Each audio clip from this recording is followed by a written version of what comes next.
Olá, pessoal, boa noite. Estamos aqui de volta com o nosso mix de ideias com café. Vou aqui convidar o nosso super convidado, Dr. André. Olá, eu chamei aí, vê se você consegue. A gente hoje vai convidar. Olá, boa noite, boa Boa noite. noite. Boa noite, Célia. Boa noite, pessoal que está entrando. Tudo bom aí, Deco? Tudo na paz. Um Graças a pouquinho Deus. cansado, as coisas estão melhorando um pouco, Ah, mas também, mas eu acho que vale a pena a gente parar um pouquinho para estar falando sobre tudo que a gente sabe, né? Podendo multiplicar esses saberes aí. E hoje, gente, boa noite a todos que estão chegando. Já estamos aí, Ingrid, Sheilane, Ana, sejam todos bem-vindos. Para quem não me conhece, eu sou Ana Karina Cerdeira, né? Sou enfermeira e trago para vocês o mix de ideias com café que surgiu, na verdade, em 2018, só para quem não me conhece entender um pouquinho. O Mix de Ideias foi iniciado em 2018, uma proposta da gente discutir assistência, discutir a enfermagem, porque eu sou enfermeira, numa chocolateria que tem aqui em Salvador, né? E diante disso, a gente começou a trabalhar as questões assistenciais, segurança do paciente, qualidade, gestão, inovação. E eu acabei não querendo parar, né? Para que a gente possa, na verdade, multiplicar esses saberes para todo mundo. Prepare então suas canecas, a gente já está aí, né? O André já está aí com a dele também, porque hoje vamos falar um pouco sobre segurança do paciente e a saúde do trabalhador, e o trabalhador na saúde. Cada mês, né, a gente começou o acompanhamento assim desde maio, voltamos, na verdade, a trazer o mix de ideias, André, com a possibilidade de comemorar o mês da enfermagem com várias discussões, né? Junho a gente trouxe outras tratativas falando sobre qualidade dos serviços de saúde e agora em julho, começando hoje em grande estilo com o nosso amigo aí André Veiga para falar sobre aspectos da segurança do paciente e do trabalhador quanto à reestruturação física e de recursos humanos na pandemia. Dr. André Veiga é médico intensivista da AMIB, médico cardiologista pelo INCOR e membro da Sobrasco, então participa muito com a gente das discussões aí sobre segurança do paciente. André, muito obrigada por ter aceitado o convite, seja muito bem-vindo, fique à vontade, a noite é sua, vamos aqui discutir e aproveitar esse momento para você dar o seu depoimento, né?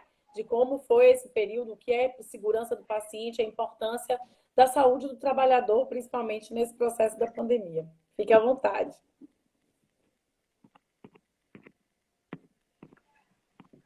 Tá ouvindo aí? pronto, voltou. Voltou, voltou. Vamos lá. Ana, Você primeiramente, conseguiu? muito obrigado.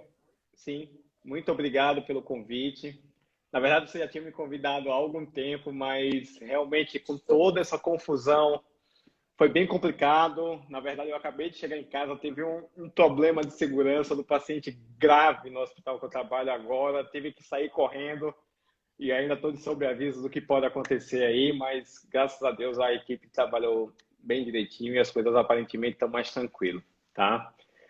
Queria agradecer a todo mundo que está entrando aí, a Ana brilhante aí com as ideias dela, e a gente vai discutir um pouquinho como foi essa pandemia, né? Como é que a gente se reestruturou, como é que a gente modificou vários processos, como a gente modificou nossa postura, na verdade, em relação a todo esse evento que a gente vem acompanhando e trabalhando e modificando nesse último ano. Eu acho que a pandemia foi uma enorme pressão nos hospitais, no sistema de saúde, e nós profissionais, a gente teve que sair um pouquinho daquilo que a gente estava habituado a fazer, né? A gente teve que cuidar das necessidades num tempo muito rápido, numa evolução muito rápida. Isso desencadeou mudanças radicais na organização, nas prestações de serviços, no modelo de atendimento, né? Então, isso acabou modificando até a forma como a gente presta assistência, né? E, no final, eu acho que espero que a gente consiga tirar lições muito gratificantes e possamos modificar nossa assistência, sempre prezando com a qualidade do cuidado e segurança do paciente. O que a gente viu nesse tempo é que alguns hospitais se transformaram em grandes unidades de terapia intensiva pulmonar. Então, a gente tinha aquele núcleo de terapia intensiva, muitas vezes escondidozinho naquela unidade de terapia intensiva, e atualmente a gente ficou como a vitrine, né, o ponto de foco de todas as discussões hospitalares, né? E a gente acabou sobrecarregando bastante, mas eu acho que foi bem gratificante, está sendo bem gratificante isso aí. E o sistema de saúde precisou ser modificado, né? Drasticamente houve uma mudança, procedimentos eletivos, procedimentos preventivos tiveram que ser acomodados nessa enxurrada de pacientes críticos, né? E a gente teve, por um lado, uma otimização dos pacientes críticos, mas se a gente pensar numa saúde de uma forma mais contínua, em que a gente tem prevenção primária, secundária, terciária, né, toda essa forma de cuidado, a gente puxou o lençol para um lado, né, da balança, e vários outros, né, problemas, os problemas de prevenção primária, os problemas de rastreamento, as cirurgias eletivas tiveram que ser ajustadas e modificadas. A gente viu vários pacientes, principalmente no ano passado, em que tudo era muito novo, pacientes com infarto, pacientes com apendicite, acabando ficando mais tempo em casa e chegando numa gravidade maior, porque sempre tinha aquela orientação. Não vá para o hospital, né, se você não tiver uma grande necessidade.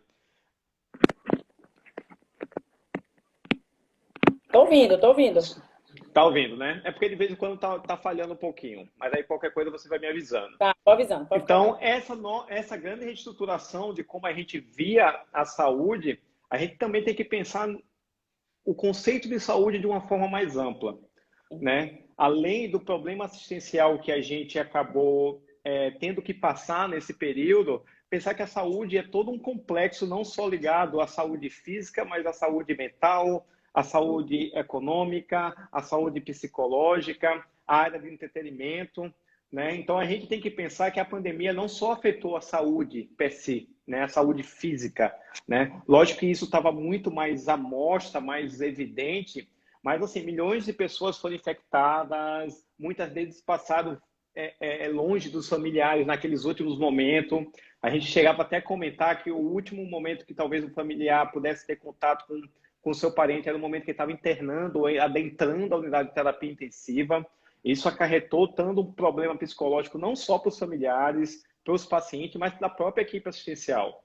Em vários momentos a gente viu a fragilidade ou a emoção de você ver um familiar conversando por videoconferência com os familiares. Isso acaba afetando toda a nossa saúde mental.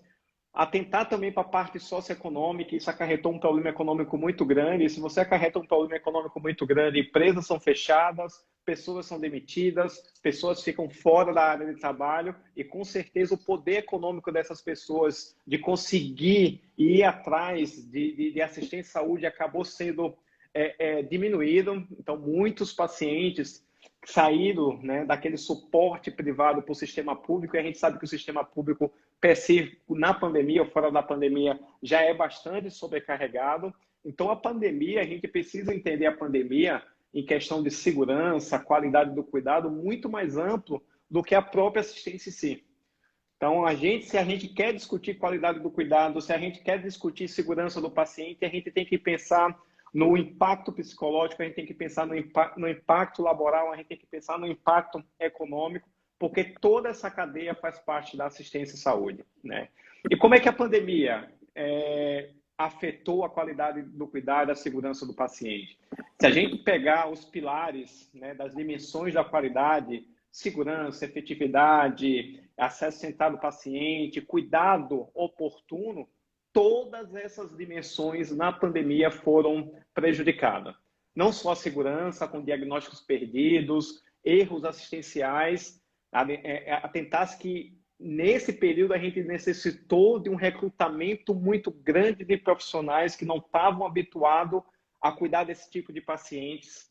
Se para a gente que estava na unidade de terapia intensiva já foi muito complicado, porque a gente teve uma sobrecarga muito grande de paciente em ventilação mecânica, de paciente que precisava de um ajuste muito mais adequado de analgesia, sedação, bloqueio neuromuscular, de paciente que a gente precisava estar discutindo as minúcias do modo ventilatório, se a gente ia pronar, se não ia pronar. Imagine para a quantidade de pessoas que foram recrutadas para trabalhar nessa unidade.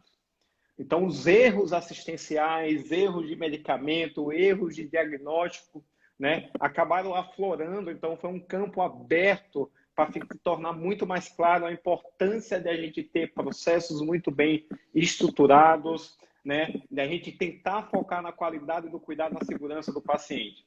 Um exemplo que eu gosto muito de ver, eu discuto muito com o Serviço de Controle de Infecção Hospitalar onde eu trabalho, é que como ficou evidente as falhas na prática de prevenção e controle de infecção.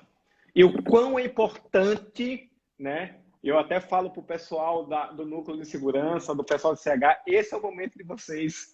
Esse é o momento. Esse é o momento. Eu nunca vi a necessidade, como a gente olhou, vários profissionais olharam, daqueles profissionais que vinham para tentar orientar a higienização das mãos, para tentar orientar em relação às prevenções de contato, e que sempre os profissionais achavam aquele pessoal, já vem auditoria, já vem o pessoal chato, e a gente entendeu, na verdade, o quanto era importante, né? Eu vou colocar um pequeno parêntese, sem querer me estender para não criar tanta polêmica, mas nesse momento a gente não só viu a necessidade desse tipo de cuidado em relação ao paciente, mas os profissionais de saúde estavam no foco, estavam prejudicados em relação a todo esse processo, né? Quando a gente fala... Todos eles, né, André? Quanto nós fizemos o papel deles, nos cobrando o tempo inteiro a trabalhar e multiplicar, na verdade, essa qualidade, né? Esse cuidado, na verdade, um com o outro. Isso foi muito importante.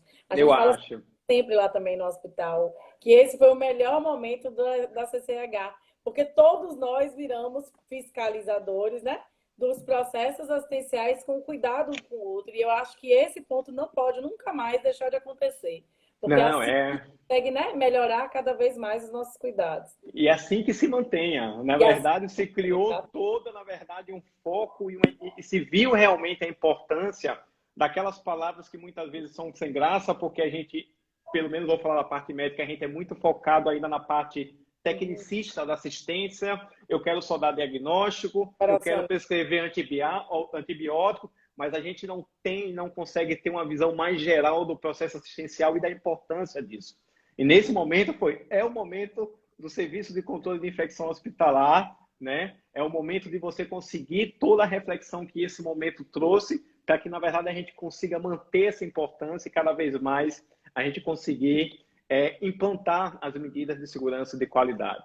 Então, na verdade, a gente teve toda uma quebra. Então, assim, no serviço público de saúde, né, comparado com o serviço privado, então a gente teve uma dificuldade na admissão de cuidado oportuno, né? Então, no serviço público, a gente via pacientes chegando numa gravidade maior, com comorbidades maiores e com tempo um pouco mais atrasado, e isso reflete nos indicadores, né? A gente tem uma mortalidade muito maior no serviço público do que privado, junto por causa dessas dimensões fragilizadas da segurança do cuidado, né?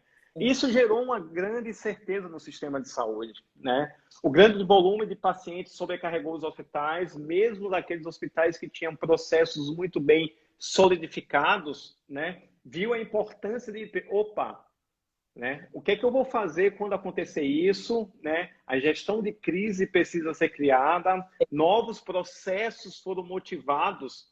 E não só novos processos foram motivados para conter um problema que estava ali na porta da gente, na discussão da gente todo dia, mas os próprios processos criados, tudo é um ciclo, né?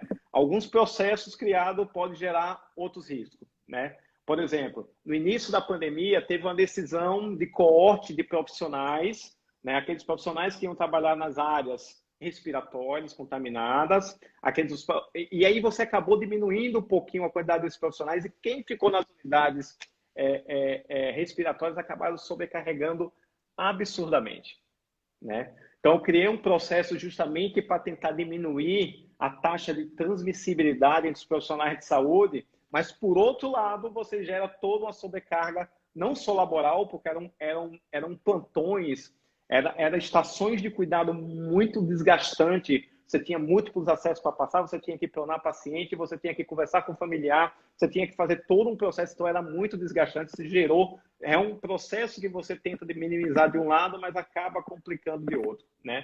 Outro fator muito importante que a gente sempre tenta discutir aqui é que a gente precisa investir nos nossos profissionais.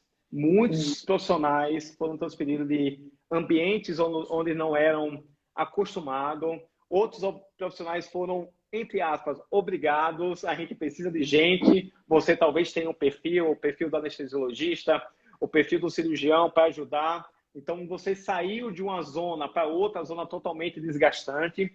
E a gente, apesar de a gente ter investido, principalmente na fase inicial em treinamento, a gente viu que muitas vezes não era suficiente, porque a gente estava, na verdade, mudando as rodas do carro com o carro em movimento, né? E aí, logo no início da pandemia, a gente tinha profissionais que treinava e depois se afastava e a escala ficava furada e a gente tinha mais processos de trabalho para fazer. Então, isso gerou realmente uma complicação muito grande, tá? Outro problema que a gente viu nessa época é que, assim, no início, a gente não sabia qual era o tratamento eficaz, né? Diversas ideias foram, na verdade, colocadas em prática e a gente viu uma miríade de opiniões diferentes, de tratamentos diferentes. E, Ana, a gente que trabalha com segurança do cuidado, com qualidade de segurança e qualidade, a gente sempre tem uma coisa assim, faça muito bem feito aquilo que já está muito bem solidificado. Era uma frase que eu utilizava, mas os pessoal assim, não, e por que não isso? E por não aquilo? Vamos tentar fazer isso. Pessoal, o que a gente precisa fazer muito bem feito? A gente precisa fazer analgesia, sedação e bloqueio de forma adequada, a gente precisa ventilar o paciente adequado e pronto, né? Mas a gente, e uma coisa que eu vinha discutindo com o pessoal é assim, muitas vezes você coloca várias etapas no processo que não traz nenhum tipo de benefício ao resultado final, que na verdade é o que a gente chama de limpo, quando a gente começa a limpar, e a gente percebe que na verdade a gente desfoca do cuidado da assistência.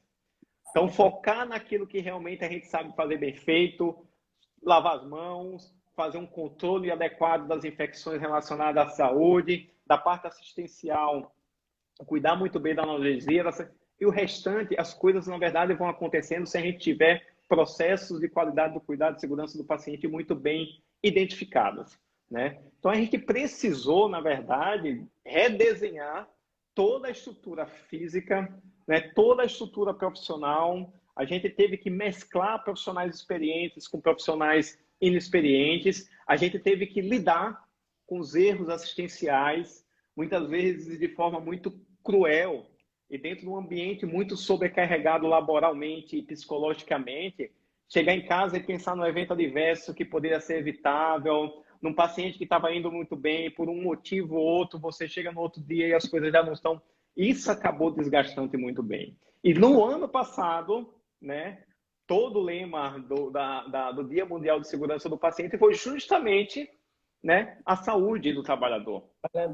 Ficou muito bem explícito que era momento de a gente discutir, de a gente conversar e de a gente olhar, ter um olhar mais atento para os profissionais da área de saúde. Nunca ficou tão claro, né, que a gestão hospitalar, que a gestão do sistema de saúde não deva achar que, na verdade, o profissional de saúde é você pagar e deixar lá na ponta. E se você não tiver uma saúde, seja física, mental, comportamental, o seu processo de trabalho acaba não acontecendo da forma mais adequada. Então, o lema da Organização Mundial... André, do que você falou sobre a questão da importância da gestão, olhar o profissional, mas eu trabalhei isso discutindo aqui também, alguns pontos, que é o próprio profissional olhar a valorização que tem, né? Sim. O quanto precisamos, na verdade, fortalecer as nossas equipes, trabalhar as capacitações, entrar em processos que, de verdade, interrogativos, porque ninguém sabia o que estava acontecendo, né? Mas que a gente precisava fazer com que aquilo acontecesse, mantendo o que a gente, apesar de interrogado e transparente, a gente não conhecia, mas tentando fazer o melhor sempre que fazemos pela qualidade da assistência. Seja na unidade de terapia intensiva, até porque realmente demanda muito mais do profissional, mas na unidade de enfermaria, no próprio PA, enfim, desde o diagnóstico, né, ou pelo menos dos sintomas iniciais, da avaliação dos sintomas iniciais, até o próprio tratamento, sendo ele efetivo, transparente, eficaz, ou mesmo, né, sem saber ainda o que fazer, muitas vezes com alguns mitos e alguns receios que a gente viu que aconteceu muito.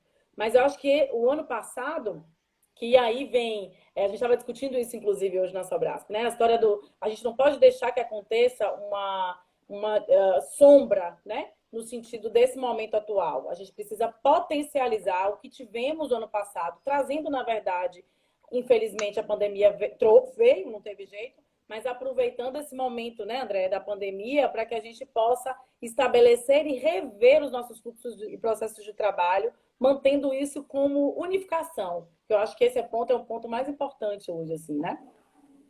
Não, eu concordo plenamente. A pandemia, ela trouxe uma reconexão de pensamentos neurais dentro do hospital de forma não antes imaginada, né? Verdade. Então, a unidade de tratamento intensivo se comunicou dentro com seus profissionais, médicos, fisioterapeutas, enfermeiros, nutricionistas, do toco, né? Se comunicou com o pessoal da engenharia, se comunicou com o pessoal do pronto-socorro, né? Se comunicou mais, isso aí é uma coisa minha, mas se comunicou mais com a gestão, né? A gestão acabou tendo que se aproximar e Muito ter mais. reuniões frequentes, até porque o processo estava andando de forma muito rápida e o processo precisava ser ajustado o tempo inteiro. Então você via muito mais a gestão ali muito mais próximo da gente e esse trabalho multidisciplinar eu acho que acabou ficando muito mais fortalecido, não só multidisciplinar de caráter assistencial, mas outros setores do hospital, a engenharia, a manutenção, né? Em relação ao evento adverso ou problema de segurança que eu acabei de ter, cara, foi assim, deu pane na rede elétrica de 2 UTIs, com 30 pacientes, agora às 3 horas da tarde. Então, assim, a gente já tinha tido um problema anterior, com problema de gases, né? A gente acha que esses problemas para a parte assistencial não são importantes, mas compromete toda a nossa assistência, né? Segurança do paciente, qualidade do cuidado não está apenas na parte técnica, está em todo um processo, né? Que solidifica, que segura toda a assistência que a gente está fazendo. Muitas vezes esses profissionais a gente nem tem contato, está nas nossas cortes. E hoje mesmo, Nem conhece, sabe, né? foi de 3 horas da tarde até 6h40. Eu tinha acabado de chegar. A gente conseguiu transferir quase 30 pacientes para outras unidades. Então, o pessoal do núcleo de regulação, uma diretoria do hospital, o pessoal da manutenção da eletricidade, o pessoal de gases, pessoas de outros setores, né, que estavam mais tranquilos, foram para as 2 unidades de terapia intensiva. É desgastante, mas assim, quando você vê que o resultado, assim, conseguimos, exatamente. Conseguimos, com o apoio de todo mundo, pessoas muito boas que estão ali, estou aqui para ajudar, vamos fazer isso, o que é que você acha disso? E a gente conseguiu realmente, e sem essa relação, sem essa conexão, a gente não consegue. Não adianta. Processos múltiplos, multidisciplinares, que não estão muito bem estruturados, né? A gente, nesse hospital, é um hospital muito mais organizado, vem para um processo de modificação já há uns 3, 4 anos. Com certeza, em outras unidades, se esses processos não tivessem muito bem acertados, poderiam ter causado muito mais dano. Mas, realmente, assim, as linhas, as redes neurais da decisão foi criada, novas sinapses, vamos dizer assim, foram criadas. Hoje a gente tem um contato do pessoal da manutenção, do pessoal da engenharia clínica. O pessoal da engenharia clínica foi extremamente importante na reestruturação de novas unidades, na reformatação de novas unidades, na compra dos ventiladores. Então, essa comunicação e a assistência de saúde ela se tornou muito mais ampla. A gente não ficou só focado ali em prescrever o antibiótico, né, em discutir a ventilação, e a gente percebeu que para fazer esse tipo de gestão a gente precisaria ampliar esse nível de colaboração. Então, isso é extremamente importante. Eu acho que a gente precisa, como você falou, que a gente leve isso para a frente. E Né? não deixe, na verdade, morrer, né? A importância. Eu trabalho hoje, na verdade, quanto diretora de um hospital universitário aqui em Salvador, né? Faço parte da diretoria de gestão de cuidados e nesse processo de pandemia, mostrou o que você estava falando há pouco, do que a gente estava discutindo há pouco tempo agora. A importância da gestão, do envolvimento desde o operacional, que é o que a gente discute o tempo todo nos processos de segurança do paciente. A segurança do paciente começa lá na recepção, na portaria, né? Na higienização, no maqueiro, na assistência, no técnico, no enfermeiro, no psicólogo, no médico, mas vem desde um montante de multitrabalhadores da saúde, né? Para que a gente possa fazer isso acontecer. E a pandemia fez com que isso fortalecesse ainda mais, né?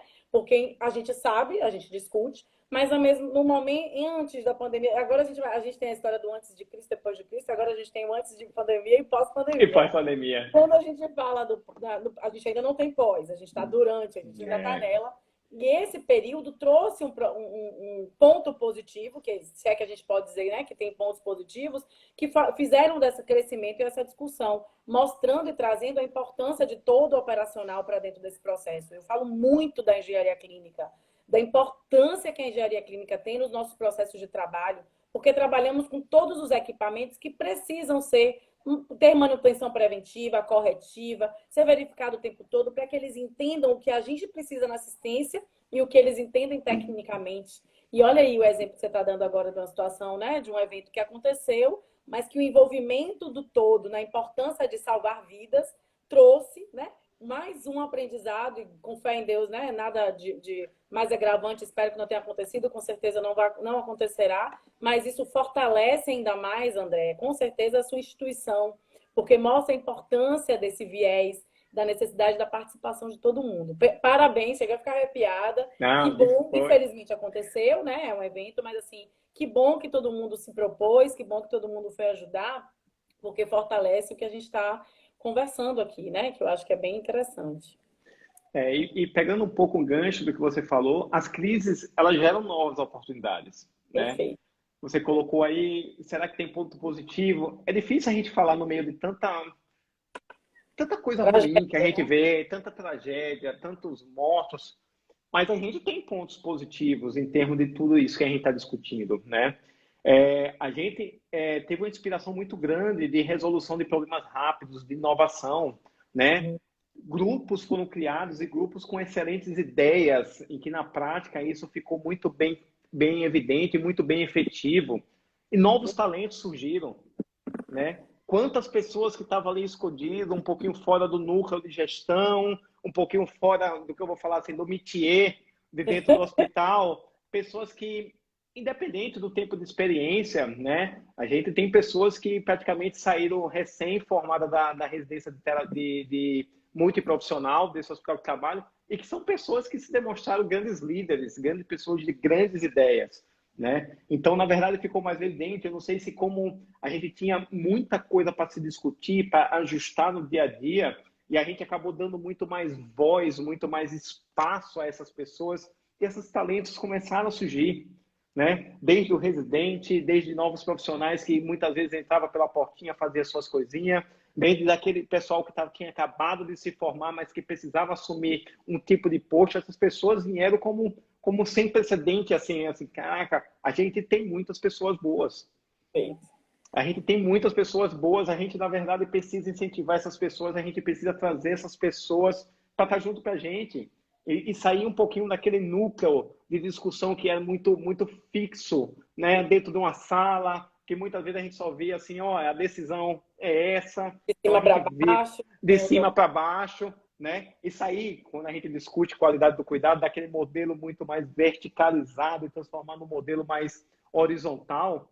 E as barreiras entre instituição e dentro da instituição, nunca se viu tantos setores colaborando.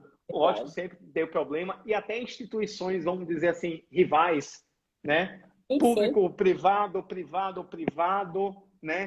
Se comunicando entre si, como é que se pode fazer melhor, como é que a gente pode modificar isso aqui, ou estou tendo esse problema, né? Eu vou te ajudar dessa forma. Então, esse tipo de sinapse também foi criado, barreiras foram reduzidas até entre pessoas que não se conversavam.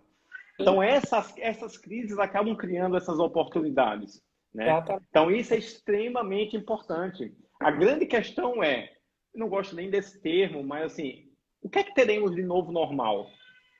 Né? O que é que vai acontecer dentro de toda essa reflexão, de toda essa modificação, de toda essa colaboração, né? O que é que vai acontecer? Quando, vamos dizer, espero que um dia acabe ou pelo menos diminua, será que as mudanças, né, que foram implementadas são mudanças que, na verdade, até antes da pandemia já eram necessárias? Será que elas serão desaparecidas quando voltar a um período mais próximo de normal? Por exemplo, as comunicações diárias dos líderes, as comunicações diárias dos líderes entre hospitais ou do próprio hospital, Será que aquelas reuniões semanais de discussão, de gestão de crise vão se acabar? Os velhos hábitos, né, que muitas vezes são difíceis de morrer, difíceis de continuar, mas que nesse momento acabaram sendo modificados, será que vão voltar aqueles velhos hábitos? Então, é difícil, né, a gente dizer como é que a gente vai funcionar daqui para frente, né? A gente está numa fase que a gente ainda continua no olho do furacão, a gente não sabe o que é que vai vir, né? Eu digo para a minha equipe, para os meus residentes, que a gente está num período que é o período para a gente recarregar a energia, Isso. né? Dar uma descansada, aproveitar o momento em que houve uma diminuição da demanda laboral e psicológica e talvez se preparar, se é que vai ver um outro momento. Então, assim, aproveitemos um pouquinho esse momento. E, assim, dentro da reorganização do sistema de saúde, o que essas modificações, essas discussões podem trazer de coisas boas para a gente? Eu acho que o modelo de cooperação, de gestão, é um modelo que realmente a gente precisa reincorporar, né? Modelos de processo, modelo de discussão, trazer, sei lá, dar uma visibilidade maior a serviços extremamente importantes, como o serviço de segurança e qualidade do cuidado, o serviço de controle de infecção hospitalar, né? Alguns núcleos de discussão de comissão de óbito, comissão de sepsis, são coisas que a gente precisa talvez aproveitar, vamos dizer assim, que a gente pode fazer isso, aproveitar um momento justamente para tentar deixar isso muito mais solidificado, né? Um problema que ficou muito bem claro, assim, é a comunicação com os familiares, né? Nossa. A gente tinha aquele modelo de comunicação ali presente, o médico conversava todo dia, você via o familiar, Boletim boletim diário. diário, e de repente você não pode mais entrar no hospital, quem vai conversar é fulano que vai passar informações técnicas, né? A gente Ou então trouxe por vídeo, né? Por celular. exato, por vídeo. O que, na verdade, essa colocação de tecnologia, essa interposição do é extremamente interessante para a gente Né? continuar. Há um tempo. Interessante, exatamente, interessantíssimo. Você pode ter um familiar que mora no interior, que muitas vezes tem dificuldade, e você consegue esse tipo de comunicação, né? Mas sem perder o lado humano do contato. Né? Perfeito. Até hoje a gente se discute, e a gente já vê na literatura internacional, no início realmente até por medo ou pelo desconhecido, a gente acabou afastando o familiar de perto do paciente, mas está na hora da gente voltar a discutir e colocar muito mais Como e próximo. o que fazer, né, para minimizar esse distanciamento. Exatamente. O problema vai estar lá. Quando a gente trabalha com gestão de risco, a gente não anula o risco. Perfeito, exatamente. A gente não anula. Isso é uma coisa muito bem clara que a gente discute gestão de risco. A gente nunca vai anular o risco. Eu vou, na verdade, trabalhar ele da melhor forma possível que diminua a chance. Então, se eu posso trazer um familiar, pelo menos uma visita uma vez ao dia, ou pelo menos começa inicialmente uma vez por semana, você consegue se paramentar, você consegue orientar, aquele momento é de extrema importância. Eu falo... O inicial da interrogação, quando a gente não sabia de nada, tudo bem, né? E você vai lá e tenta bloquear um pouco, até para que você proteja ambas as partes, profissional, paciente, familiar, tudo ok. Mas agora a gente vai ter que se acostumar com esse novo, né? Sim. E aí, vamos fazer o quê? O que trabalhar com essa gestão de riscos? É perfeito isso que você falou. Assim, a gente vai precisar adaptar algum tipo de gestão para minimizar os acessos, é fato, né? Ou pelo menos os distanciamentos, etc., mas trabalhando a necessidade do retorno dessa família, porque é muito importante, a gente está falando o tempo todo de segurança do paciente, de informações, de comunicação, e é quem faz parte desse círculo, né, de comunicação e de informação. Deixa eu aproveitar só um momento aqui, porque Marcelo Rocha mandou um abraço para você, disse que está sentindo falta das visitas multi contigo e com os demais mestres da terapia intensiva. A Aline está dando boas-vindas aqui, a enfermeira Tatiane Pires, do distrito de Sede de Camaçari. Também dando boas-vindas à enfermeira Delza, que é colega dedicada show aí, né, de onde trabalha. Daniele está falando que ela é presidente do Núcleo de Segurança do Paciente do Hospital da Criança em Brasília. E lá, um ponto positivo da pandemia foi a melhora do prontuário eletrônico. E, na verdade, traz um pouco o que a gente estava falando aí, né? Sobre as questões relacionadas aos processos de tecnologia. A Aline traz, André, que na pandemia, isso é bem complicado, o que a gente estava conversando aqui. Nos grupos de enfermagem, por exemplo, só se vê colega perguntando quem trabalha no Hospital X pois precisa da notícia de um paciente Y. Verdade. Pô, O quanto a gente precisou entrar em contato com Ciclano, Beltrano, não sei o que lá, de conhecidos, para tentar ver se a gente conseguia minimizar o distanciamento das famílias. E isso eu acho que é o ponto que a gente precisa trabalhar. Ela está colocando aqui humanização, adequação, diminuição de riscos, orientações. Realmente, esse eu acho que é um ponto que traz, e aí a gente vai até aproveitar, já estou aqui anotando as próximas temáticas, né? Porque todas as vezes que a gente fala sobre segurança do paciente, sobre segurança do trabalhador, e obviamente, mesmo que a gente tente fugir um pouco da temática pandemia, traz o novo normal, né? Eu nem gosto dele, mas é verdade. Na tentativa de trabalhar a manutenção de planos de contingência, porque agora a gente não pode mais esquecer disso. Eles antigamente faziam parte de documentações físicas apenas, porque a gente realmente nunca chegou, né, a ter uma pandemia, graças a Deus, é a primeira, espero que seja a última nesse tempo, mas que a gente pudesse realmente utilizar uma avaliação de contingência com a quantidade, com o envolvimento de todos aqueles, desde, como eu falei, desde a recepção, higienização, etc., até a alta gestão, para fazer com que esse ciclo funcione. Mas todas as vezes a gente discute o processo familiar, esse ponto, e aí você tem uma caracterização muito importante para trazer para a gente, que é o perfil do paciente em terapia intensiva, né? O quanto a gente precisa criar possibilidades de telefones, nossos próprios telefones, né? nossos próprios telefones.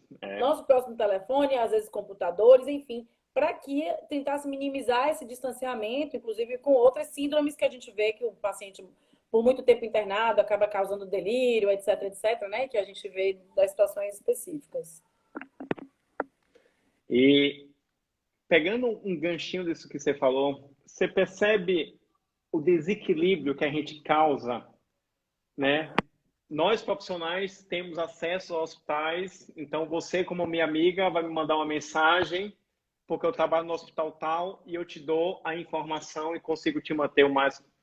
E 70%, 80% dos pacientes que estão ali não conseguem. Verdade. Então, isso é uma coisa que as pessoas me acham muito seco, muito cru.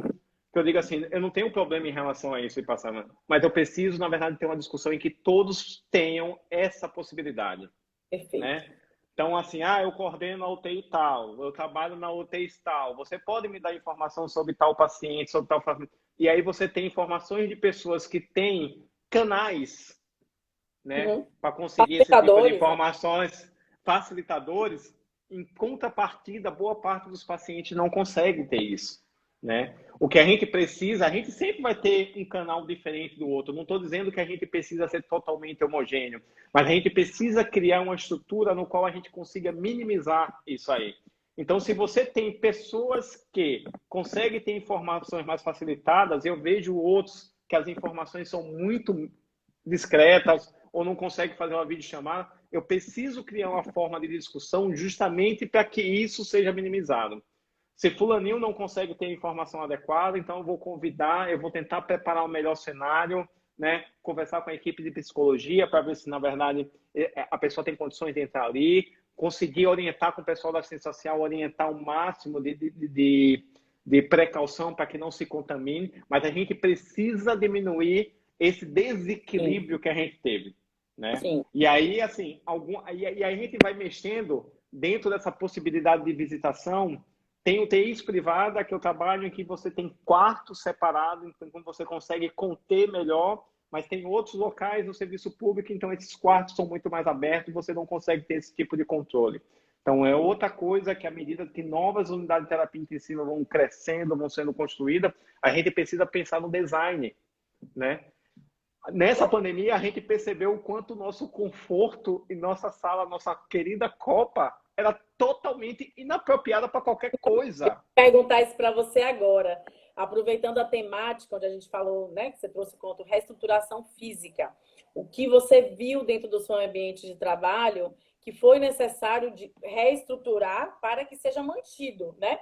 Porque muitos hospitais a gente vê, assim, eu trabalho num hospital de 70 e tantos anos, e tem vários hospitais universitários que têm mais de 100 anos. Como, na atual conjuntura, trabalhar, inclusive, em ambientes administrativos, porque dentro da assistência a gente se espalha ali ou até diminui, enfim, né? Sim. Mas nos locais administrativos, como minimizar isso, mantendo a história do distanciamento, reestruturando fisicamente? Como é que vocês se projetaram lá na sua unidade, André?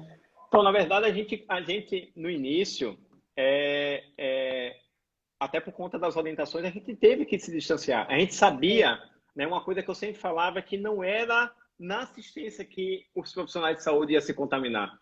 sim. Né? Apesar daquele todo temor, muitas vezes quando eu falava isso, muita gente olhava com uma cara querendo me dar um chute. Eu disse assim, não vai ser aqui dentro, não vai ser aqui dentro que você vai se contaminar. Aqui é um ambiente que você sabe qual é o risco é Perfeito. elevado, e quando a gente tem noção do que é o risco, a gente vai lá e vai se paramentar. A Uhum. gente vai ter o máximo de cuidado. Sabe onde a gente vai se contaminar? Na Copa, que não cabe 3 pessoas Já e tá. ficam 6 pessoas. E assim, é difícil você dizer. Imagine você dentro de um ambiente de trabalho extremamente estressante e você não ter um segundo para conversar com um amigo, para beber uma água. Os Que fazer a repousos. parte do hábito normal, né? Da É, rotina do dia a dia. exato. A gente acha que a gente tem que ficar ligado no 120. É, Esse tipo de contato humano é aquilo que permite, dentro de toda essa sobrecarga, a risada que a gente dá, a brincadeira que a gente tá, o café que a gente toma e falar mal dos outros. Esse tipo de ambiente é o que dá o suporte mental para a gente se manter equilibrado. E aí percebeu que diz assim, nossa Copa é totalmente inapropriada. Não pode conter 2 pessoas ali dentro, né? O quarto de repouso, né? Aquele quarto de repouso com beliche. Mas vem cá, no momento do distanciamento, como é que você vai repousar, né? Com um quarto pequeno, fechado, né? E aí entra, a gente precisa olhar os nossos profissionais de saúde de uma maneira diferente. Eu não posso criar um ambiente, né, adequado, com um monitor muito bem estruturado, com um ventilador de última geração, né, com vários catéteres, e sem pensar na qualidade mental, né, e de descanso do profissional de saúde, né? Então isso é totalmente, a gente precisa, na verdade, reestruturar, a gente precisa, com certeza, os ambientes, né, que são os ambientes mais antigos, como você falou, né, são muito complicados. Então, a gente tem que repensar que nas novas próximas unidades de terapia intensiva, a gente precisa, em algum momento, rediscutir e não só pensar na área assistencial, mas que aquele complexo de convivência ele precisa ser melhor adequado. Né? Um profissional que ele gosta de estar naquele ambiente de terapia intensiva, né? Que tem uma hum, copa para descanso adequado, que tem um ambiente fora da área assistencial prazeroso, né? Gostava muito quando eu trabalhava em São Paulo, tinha um hospital que eu trabalhava que ele era muito florido. Eu lembro que tinha horas, eu trabalhava em conjunto, que eu dizia assim, eu estou 40 horas dentro do hospital, sabe para onde eu vou? Eu vou sentar lá fora, no banquinho da praça, e ficar olhando, né? Quando eu voltei para Aracaju, em que eu tinha uma carga de trabalho muito grande, no final de semana, várias horas seguidas, tinha hora que assim, olha, eu vou lá fora, o que é que você vai fazer? Eu vou ver a lua. Eu vou sair um pouquinho. E esse tipo de coisas, parecem coisas pequenas, mas isso traz uma dimensão que a gestão precisa perceber para o profissional de saúde, né? Então, com esse certeza. tipo de reestruturação ele precisa ser incluído. Eu não posso só reestruturar o monitor, reestruturar os gases, reestruturar o ventilador mecânico. A gente comprou 10 ventiladores mecânicos de última geração, agora a gente tem pressão arterial invasiva, a gente tem monitor de ondas cerebrais e o conforto, o momento de Perfeito. descanso, onde você precisa prezar pela saúde mental do seu profissional e aquele profissional que, na verdade, é a sua ligação daquilo que você planeja, do que você investe, do que você pega de patrocínio, do que você pega de recurso, e ele vai fazer a última parte da tarefa, que é cuidar da assistência, e isso que vai te dar visibilidade. Nesse momento de pandemia, de sobrecarga, se você não tem uma equipe assistencial que consiga se unir, você não consegue, por mais que você seja sei lá, o picker da galáxia de conhecimento, você não vai conseguir, você pode trazer o último artigo atualizado, mas com equipe assistencial totalmente desmotivada, você não consegue ir para frente, a sua assistência trará resultados não adequados para aquele tipo de investimento. Eu trabalho em 3 hospitais e o humor, né? O humor de cada hospital é totalmente diferente e é incrível como o humor deprimido da equipe, né? Aquela equipe que não está satisfeita, que não está não tá de acordo com a gestão, não quer prover. não vai. E outro, mesmo que você tenha uma sobrecarga muitas vezes até maior, quanto que a equipe, por exemplo, hoje do hospital, com toda essa confusão, Não. no Imagina. final, estava um sentado de um outro, outro sentado do outro, um de cabeça baixa, mas todo mundo respirando e assim, caraca, que dia foi esse? Mas deu tudo certo, A vai gente assim. conseguiu, né? Exato, amanhã a gente vai, com fé em Deus, vai consertar agora à noite e amanhã a gente vai voltar tudo à normalidade. Mas você vê o interesse e a disposição das pessoas a ajudarem. Enquanto a gestão não se preocupar, não só com o treinamento técnico dos seus profissionais, mas com o seu treinamento mental, com a sua disponibilidade de você ter um ambiente de trabalho muito mais adequado, você nunca vai conseguir trazer a linha de frente para próximo da gestão.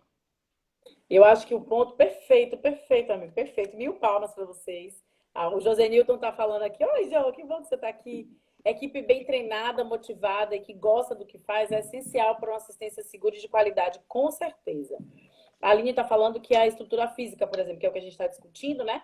Por exemplo, o local de paramentação e desparamentação realmente é uma falha Exato. e a gente precisou trabalhar isso, inclusive. Eu lembro de processos de trabalho dizendo, não, aqui você entra e paramenta, aqui você sai e desparamenta dentro de um circuito, mas André, isso tudo que a gente está falando, assim, da história da Copa, do envolvimento relacionado ao como a gente vai se distanciar dentro dos processos assistenciais, a Copa, eu falo muito em algumas discussões que a gente fazia aqui no hospital, porque a gente tem um infectologista que fez parte, inclusive, de uma pesquisa aqui no Brasil, né? Falando dos nossos testes aqui na UFBA, foi onde começou os testes de saliva, do Sim. RT-PCR de saliva.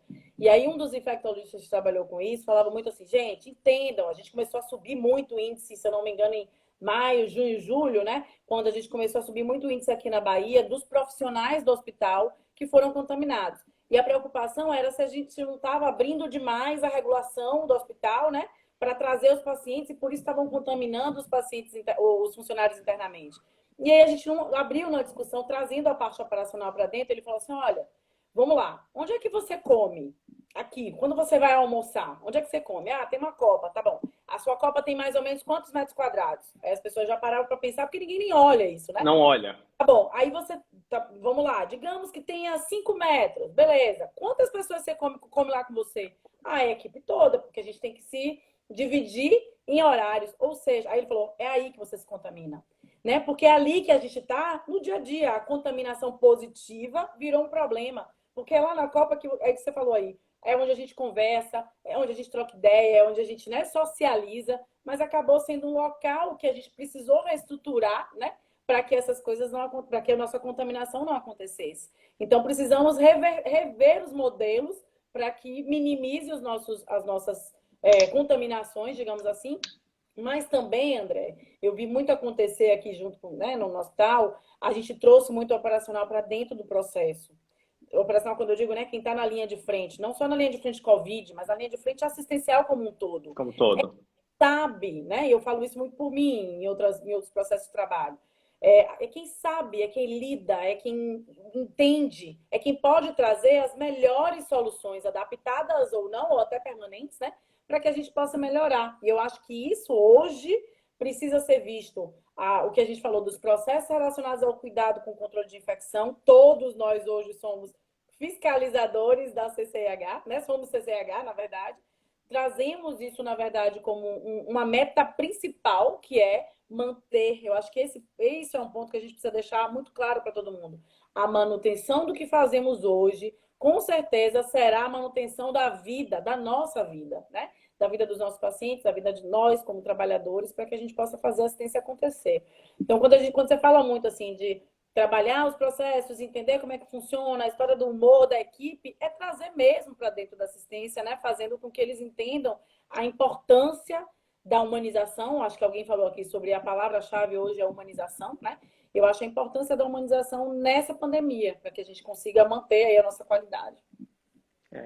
E, Ana, a gente precisa entender que várias modificações que a gente fez na nossa estrutura de saúde e assistência, elas não devem ser encaradas apenas como formas pontuais por causa da pandemia. Sim. A gente precisa, na verdade, tirar isso assim, a gente começou a ter uma regulação, a triagem muito mais desenhada, muito mais bem estruturada, baseadas em parâmetros objetivos, até para a gente não criar uma disciplidade muito grande. Ah, só porque a idade é muito grande, a gente não vai trazer esse paciente, até porque a gente teve uma dificuldade de recursos bastante limitados. Mas, assim, uma coisa que eu sempre pontuo é assim, essa discussão não é para só acontecer na pandemia. Sim, Os verdade. nossos recursos são limitados. Então, quando eu falo que a gente precisa estruturar um processo de triagem muito mais adequada para um cuidado de terapia intensiva, eu preciso deixar isso bem claro que isso não é só por causa da pandemia. A pandemia, na verdade, trouxe uma necessidade mais urgente de a gente colocar Visibilidade. isso em prática, de uma visibilidade. Mas a gente precisa deixar isso incorporado. A mesma discussão são cuidados paliativos, Perfeito. né? Verdade. Ah, André, você está discutindo cuidados paliativos por causa da pandemia, porque não tem vaga de UTI. Não, cuidados Não, paliativos ele precisa ser incorporado como uma coisa habitual na nossa assistência. conhecimento, né? Conceito. Conhecimento, exatamente. Uma forma de você acomodar melhor familiares, tentar direcionar melhor uma estratégia terapêutica, saber quais são as limitações que a gente tem hoje em dia, trazer núcleo de cuidados paliativos que tem ferramentas ou um traquejo melhor de comunicação para tentar orientar melhor e trazer. Mas isso não é necessário à pandemia. A Sim, gente sim. precisa, desde antes, a gente sempre teve dificuldade de acesso à unidade de terapia intensiva, então a gente precisa triar melhor nossos pacientes, né? Exatamente. Deixar isso muito bem claro, muito mais transparente, que nossos critérios baseados nas evidências são essas. A gente precisa trazer a discussão de cuidados paliativos, não porque a gente precisava, porque tem um influxo de pacientes necessitando de terapia intensiva, mas porque, na verdade, isso já deveria fazer parte da nossa assistência. Então, a gente precisa deixar isso muito bem transparente para que essas modificações não sejam encaradas, né, como coisas pontuais que foram feitas e estruturadas no momento da pandemia, mas que o problema da assistência já tinha sido feito antes e que a gente precisava discutir e implementar isso. Trabalhar os processos regulatórios, André, conforme o perfil daquela unidade hospitalar. Aí agora Perfeito. está aproveitando o momento da pandemia para escolha, quer dizer, na verdade as escolhas aconteciam, né? Mas tipo assim, para limitar um pouco, trazendo a história do primeiro colhe o exame, primeiro faz isso, tal, tal, tal, mas não. É preciso entender que dentro daquela instituição eu fiz pactuações e contratualizações com secretarias de saúde, seja lá estadual, municipal, enfim, dentro do perfilamento que eu tenho na minha instituição. Então, eu preciso trabalhar esses protocolos muito bem estabelecidos para que, ó, você conhece o que você vai me trazer e eu conheço o que vem. E, obviamente, eu minimizo, inclusive, esse tempo de resposta dos pacientes Perfeito. entrando, né? Mas esse é o viés.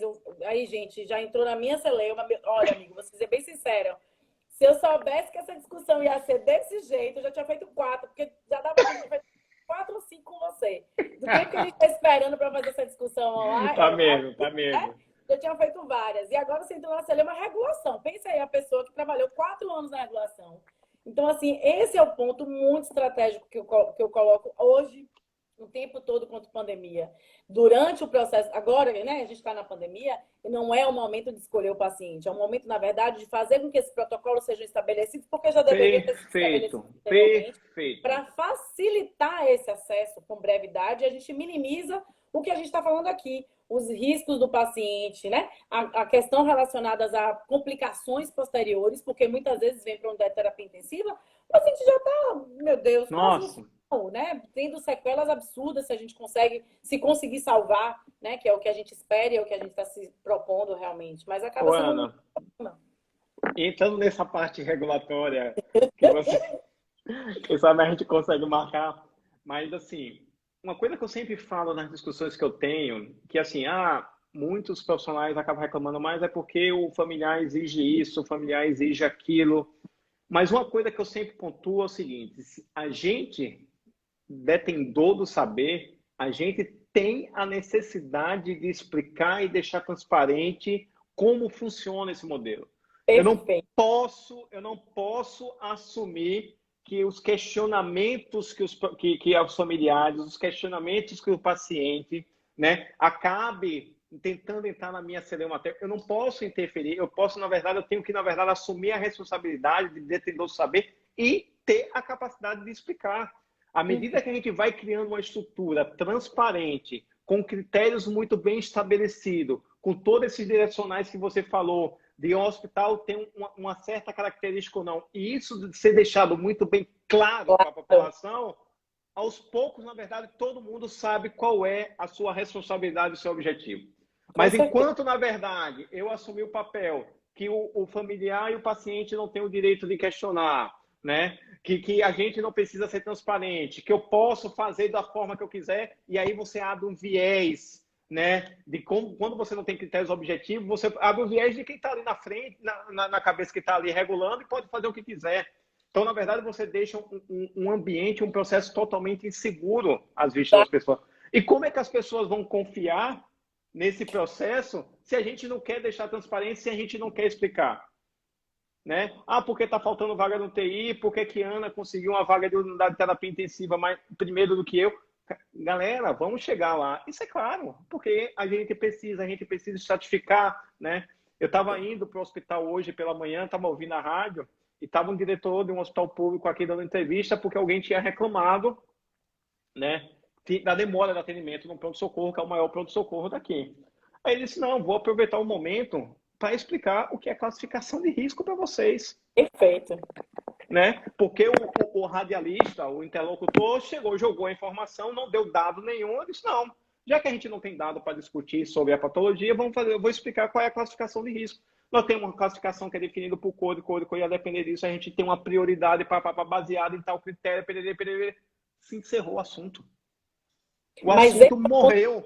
André, quantas pessoas fazem isso? Quantos municípios fazem isso, né? Perfeito, Olha, exatamente. Sergipe, na verdade, quanto capital, Aracaju quanto capital, ainda tem uma outra visão do interior de Sergipe, do interior da Bahia. Eu administrei um hospital, né, umas unidades aqui no interior da Bahia, onde as pessoas, à noite, iam para a porta da emergência do hospital. Tipo, lá deu um talinho no dedo. Sabe por quê? Porque não tinham o que fazer, eles não entendiam os processos relacionados à emergência. E é preciso fazer isso aí, ó. Estabelecer o que é critério de emergência, por que, que a porta está aberta, qual é o momento, inclusive, quais são os critérios de atendimento. Aí ele acha que porque ele chegou lá com o dedinho cortado e alguém chegou lá com a faca enfiada no pescoço, não, para eu entrei primeiro, eu cheguei Perfeito. primeiro, porque não conhece, né? Porque a Mas gente, aí nós cabe a nossa brasileiros, estamos responsabilidade acostumados. orientar. Exatamente. Nós brasileiros estamos acostumados a entender, eu cheguei primeiro. Então, se eu cheguei Exato. primeiro, eu tenho que ser atendido Ou primeiro. eu grito mais alto. Eu grito mais alto, né? Eu faço confusão, vou para ouvidoria, né? Vou Exato. para ouvidoria e recebo, entendeu? Isso é extremamente importante, porque aí, voltando ao que a gente está falando sobre a importância da segurança do paciente, da segurança do trabalhador, não sou contra a ouvidoria de forma alguma, acho que ela é extremamente importante, fortalecedora, mas a gente precisa trabalhar a história dos conceitos relacionados a isso, porque isso traz, inclusive, um problema de saúde mental dos trabalhadores, né? A quantidade, muitas vezes, que são envolvidos em círculos de denúncias que são inoportunas, né? Muitas vezes não são reais e acabam trazendo situações como essas. Se você for olhar o fluxo de uma forma geral, por que isso aconteceu? Por falta de comunicação básica, por falta de informação básica à comunidade, ao usuário, né? E muitas vezes até a gente internamente mesmo, né? Muito bem. É isso aí. Assuntos regulatórios. Pois é, assuntos regulatórios, tá vendo? Gente, estamos aqui com o André Veiga, médico intensivista, nosso amigo, colega. Trabalha... Olha, vou ser bem sincera, amigo, não vejo hora dessas coisas acabarem para a gente ir para aqueles congressos maravilhosos, Eu acho. apresentar e discutir. Essas discussões que a gente está fazendo aqui, a gente vai lá. Não imagina o André falando, a Ana falando. Nossa Senhora, é uma maravilha, vocês nem imaginam. A gente quase atrapalha as palestras muitas vezes, né? Mas, André, assim, estamos chegando ao final da nossa live aqui. Foi muito bom, muito obrigada por essa discussão. Tenho certeza que quem ficou aí até o final, e olha que muita gente ficou até o final, né? Entrou e ficou aí até o final, com certeza se beneficiou muito dessa discussão. Você traz uma vivência, assim, maravilhosa. Eu encantada, porque eu acompanho você no Instagram, vejo lá as suas equipes super motivadas sempre com você. E eu Isso. acho que parabenizo você quanto médico, quanto proposta do que traz para a gente nesse envolvimento da assistência, né? Nessas situações relacionadas ao processo de trabalho mesmo. Eu acho que ele caiu aqui, mas eu vou puxar ele de novo para a gente continuar falando com ele. Mas assim, gente, muito, muito obrigada a todos, né, que ficaram aqui o tempo todo para ouvir e trabalhar junto com a gente. Foi muito bom, né? Obrigada, Nil, obrigada, Tati, aí que permaneceram. E a gente vai estar aqui mantendo, ó, amigo. Voltou. Eu sei que você estava ouvindo aí, né? Tava Mas assim. é só para finalizar, assim, tragam e sigam o André. Vocês vão ver lá várias coisas muito legais que ele traz, às vezes, de mensagem. Eu vi uma foto muito boa hoje. Tipo assim, ele perguntando cadê a equipe e o povo tirando foto. Imagina o quanto isso deve ser super acolhedor no momento que a gente mais precisa, que é o que a gente acabou de falar agora sobre a saúde mental, né? Dos nossos profissionais e Com nós todos certeza. profissionais de saúde. Então, amigo, muito, muito obrigada mesmo, viu? Foi um Eu que prazerzão. agradeço. Eu espero que das próximas vezes a gente consiga se comunicar e a Pois gente é. até discutir muito mais rápido. Eu vou deixar uma frase do Dom, lá do Instituto of Healthcare Improvement, que ele fala o seguinte: o destino não criará o novo normal, as escolhas sim. Então, na verdade, não é o destino, a pandemia que trará o novo normal, mas são as escolhas que a gente fará, né? As escolhas que a gente vai conseguir construir e manter, principalmente. Então, Perfeito. dentro dessa confusão toda, né?